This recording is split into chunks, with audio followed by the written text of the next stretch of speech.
Kapag may kotse ka, maraming magsasabi, ang yaman mo ah. Pero ang totoo, hindi lahat ng mukhang mayaman ay tunay na wealthy. Ang kotse ay pwedeng simbolo ng tagumpay, pero hindi ito garantiya ng financial security.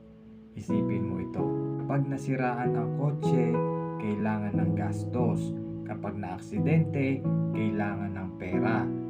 Habang tumatagal, bumababa ang value nito. Pero kapag mayroon kang investment, pinapalago mo ang pera mo. Kapag mayroon kang asset, may mga bagay na kumikita kahit natutulog ka.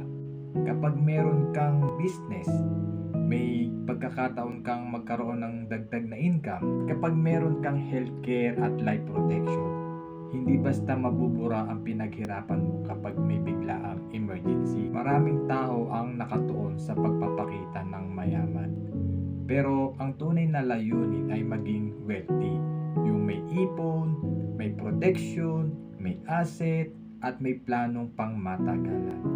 Dahil ang totoong yaman, hindi nasusukat sa sasakyan na minamaneho mo.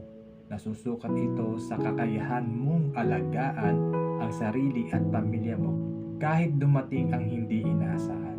Kung gusto mong matutunan kung paano magsimula sa tamang paghawak ng pera, pagbuo ng investment, healthcare, life protection, at iba pang financial strategy, mag-message ka lang ng #IMG.